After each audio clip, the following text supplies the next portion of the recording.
Hello दोस्तों, कैसे हो आप सब। उम्मीद करती हूँ आप सब बढ़िया होंगे। आप सबका स्वागत है कॉमर्स कम 13 पे। आपको पता है कि हम लोग क्या पढ़ रहे हैं, बिजनेस कम्युनिकेशन के बारे में, जिसे हिंदी में व्यावसायिक संप्रेषण कहते हैं। तो व्यावसायिक संप्रेषण का जो फर्स्ट चैप्टर था उसे हम लोगों ने कंप्लीट कर लिया। आज हम देखेंगे व्यावसायिक संप्रेषण के सेकंड चैप्टर को, जिसे संप्रेषण की प्रक्रिया कहते हैं, प्रोसेस ऑफ कम्युनिकेशन कहते हैं। प्रोसेस ऑफ कम्युनिकेशन के अंतर्गत हमें देखना है कि संप्रेषण प्रक्रिया क्या होती है, मीनिंग ऑफ कम्युनिकेशन प्रोसेस क्या होता है। फिर हम देखेंगे कि संप्रेषण प्रक्रिया के आवश्यक तत्व, main elements of business communication process क्या होते हैं। फिर उसके बाद देखेंगे फीडबैक क्या होता है, और फिर लास्ट टॉपिक होगा इम्पोर्टेंस ऑफ फीडबैक क्या होता है। तो हम लोग पहले देखते हैं कि संप्रेषण प्रक्रिया क्या होती है, मतलब कि कम्युनिकेशन प्रोसेस क्या होता है। तो इसमें ये बताया गया है कि प्रतिदिन प्रति क्षण हम क्या करते हैं, प्रत्येक स्तर पर संप्रेषण प्रक्रिया चलती रहती है। अब प्रतिदिन प्रति क्षण हम लोग आपस में एक दूसरे के साथ कम्युनिकेशन प्रोसेस को करते रहते हैं। तो इसी कम्युनिकेशन प्रोसेस की क्रियाओं के व्यवस्थित क्रम को ही हम क्या कहते हैं, संप्रेषण प्रक्रिया कहते हैं। इस प्रकार हम कह सकते हैं कि जो संप्रेषण प्रक्रिया है वो एक ऐसी प्रक्रिया होती है जिसमें तथ्य एवं विचार एक व्यक्ति से दूसरे व्यक्ति को क्या किए जाते हैं, हस्तांतरित किए जाते हैं। जो हमारी संप्रेषण प्रक्रिया होती है वो विचार से प्रारंभ होती है और संदेश की प्रतिपुष्टि पे जाके समाप्त होती है। संप्रेषण प्रक्रिया में संप्रेषणकर्ता द्वारा संदेश को संप्रेषण ग्राही तक पहुंचाया जाता है। इस प्रक्रिया में अनेक तत्व हिस्सा लेते हैं, तब जाके हमारी संप्रेषण प्रक्रिया पूर्ण होती है। ओवरऑल मिला के जब हमारी संप्रेषण प्रक्रिया का मतलब ये होता है, कम्युनिकेशन प्रोसेस का मतलब ये है कि जब एक व्यक्ति दूसरे व्यक्ति को किसी इन्फॉर्मेशन को, किसी तथ्य को किसी भी समय किसी भी क्षण क्या करेगा, हस्तांतरित करेगा। तो उस हस्तांतरण करने की प्रोसेस होती है, उसको स्टार्टिंग से लेके उसको एंड करने का कम्युनिकेशन का जो प्रोसेस होता है उसी को संप्रेषण प्रक्रिया कहते हैं। तो इसके अंतर्गत होता है कि जो एक संप्रेषक होता है जिसके द्वारा सूचना दी जाती है, और जो प्राप्तकर्ता होता है उसके द्वारा सूचना को ग्रहण किया जाता है, और ये सूचना को देने से लेके प्राप्तकर्ता के प्रतिपुष्टि तक हमारी संप्रेषण प्रक्रिया चलती रहती है। हमारा नेक्स्ट टॉपिक है संप्रेषण प्रक्रिया के आवश्यक तत्व, main elements of communication process. जो हमारी संप्रेषण प्रक्रिया है इसके आवश्यक तत्व को 5 भागों में बांटा गया है। पहला है हमारा संप्रेषक, जिसे कम्युनिकेटर बोलते हैं। दूसरा है हमारा संदेश, जिसे मैसेज बोलते हैं। तीसरा है माध्यम। चौथा है हमारा प्राप्तकर्ता, जिसे रिसीवर बोलते हैं। और पांचवा है हमारा प्रतिपुष्टि, जिसे फीडबैक बोलते हैं। तो हम लोग देख लेते हैं कि पहले संप्रेषक क्या होता है। संप्रेषक वह व्यक्ति होता है जिसके द्वारा सूचनाएं दी जाती हैं। किसी प्रकार के इंफॉर्मेशन प्रक्रिया को, कम्युनिकेशन प्रोसेस को कंप्लीट करने के लिए एक वह व्यक्ति होता है जिसके द्वारा सूचनाएं दी जाती हैं, जो कम्युनिकेशन प्रोसेस के अंतर्गत महत्वपूर्ण भूमिका निभाता है, क्योंकि इसके बिना कम्युनिकेशन प्रोसेस कंप्लीट ही नहीं हो सकता। तो संप्रेषक वह व्यक्ति होता है जिसके द्वारा इंफॉर्मेशन दी जाती है, जो किसी प्रकार की सूचना, तथ्य या फिर विचार को अपने यहाँ से दूसरे व्यक्ति को क्या करता है, हस्तांतरित करता है। तो इसीलिए कहा जाता है कि जो हमारा संप्रेषक है वो संप्रेषण प्रक्रिया के तत्व में सबसे महत्वपूर्ण भूमिका निभाता है। नेक्स्ट है हमारा संदेश। तो जो हमारा संदेश होता है जिसे हम क्या कहते हैं, मैसेज कहते हैं। तो जो हमारा मैसेज होता है वो क्या है, एक सर्वमान्य शब्द है। मतलब कि कम्युनिकेशन प्रोसेस को कंप्लीट करने के लिए जो हमारा संप्रेषक होता है वो अपने तथ्य या फिर विचार को दूसरे व्यक्ति को देगा या फिर पब्लिक को देगा। तो उसके पास हमारे क्या होने चाहिए, तथ्य और विचार होने चाहिए। और जो संप्रेषक के पास तथ्य और विचार होते हैं ना, उसी को हम क्या कहते हैं, संदेश संदेश के नाम से जानते हैं। तो जो हमारी संप्रेषण प्रक्रिया है, इसका दूसरा मोस्ट इम्पॉर्टेंट प्रोसेस ये है कि उसमें क्या होना चाहिए, संदेश होना चाहिए, तभी संप्रेषक के द्वारा दूसरे लोगों को या फिर जो प्राप्त करता है, जो रिसीवर है, उसे इन्फॉर्मेशन दी जा सकेगी।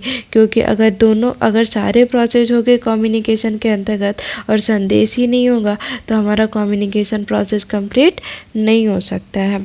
नेक्स्ट है माध्यम। हमारे पास संप्रेषक है और प्राप्त करता है। अगर हमारे पास माध्यम ही नहीं है तो हमारा कम्युनिकेशन प्रोसेस कंप्लीट नहीं हो सकता।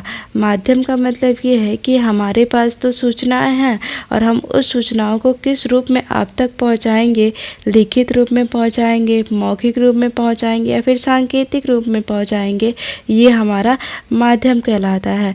तो हमारे ऊपर डिपेंड है, जो हमारा संप्रेषक है उस संप्रेषक के ऊपर डिपेंड है कि जो उसके पास के रूप में तथ्य और विचार है, उन तथ्य और विचारों को पब्लिक तक या फिर प्राप्तकर्ता तक पहुंचाने के लिए किस माध्यम का यूज करेगा। दूसरा है प्राप्तकर्ता, रिसीवर। रिसीवर का मतलब ये होता है कि अगर संप्रेषक के द्वारा सूचनाएं दी जा रही हैं और वो सूचनाएं कोई सुनने वाला ही नहीं है तो क्या वो संप्रेषण होगा? नहीं ना।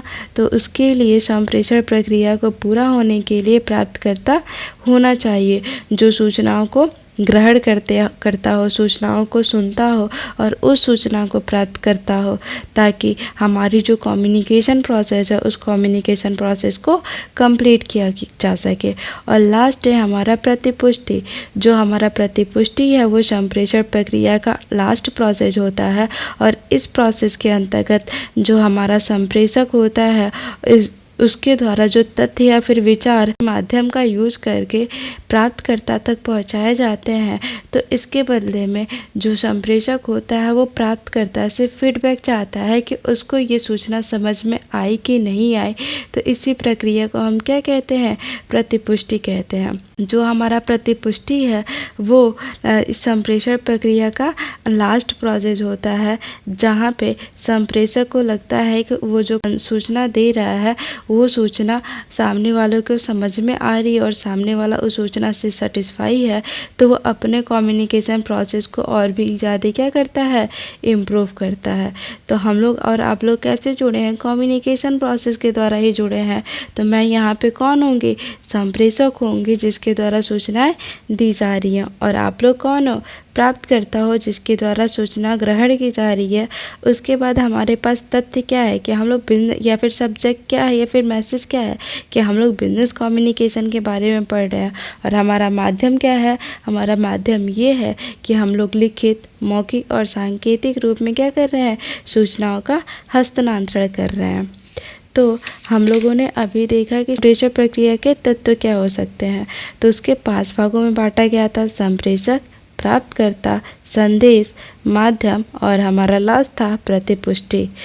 आज का हमारा नेक्स्ट टॉपिक है प्रतिपुष्टि से आशय की। प्रतिपुष्टि फीडबैक, मीनिंग ऑफ फीडबैक कि फीडबैक क्या होता है। तो हमारा जो फीडबैक होता है वो जो संदेश के प्राप्तकर्ता द्वारा संप्रेषक को दिया जाता है। मतलब कि जो प्रतिपुष्टि है, मेरे द्वारा आपको सूचना दी जा रही है, आप इस सूचना को ग्रहण कर रहे हो, तो इसके बदले मेरे को कमेंट बॉक्स में बताओगे कि जो मैंने सूचना दी, इन्फॉर्मेशन दी, जो तथ्य आपको बताए गए वो आपको अच्छे लगे, समझ में आए कि नहीं आए। तो इसी प्रक्रिया को हम क्या कहते हैं? फीडबैक कहते हैं। तो हम सीधी सी भाषा में कह सकते हैं कि जो संदेश का प्राप्तकर्ता होता है वो संप्रेषक के द्वारा दी गई सूचना होती है, वो सूचना उसे समझ में आई कि नहीं आई, तो इसी प्रक्रिया को हम क्या कहते हैं?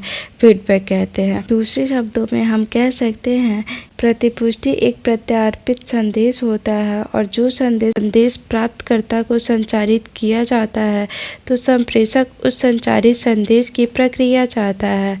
जब प्राप्तकर्ता संदेश को अच्छी तरह से समझ लेता है तब वह संदेश पे अपनी प्रतिक्रिया व्यक्त करता है।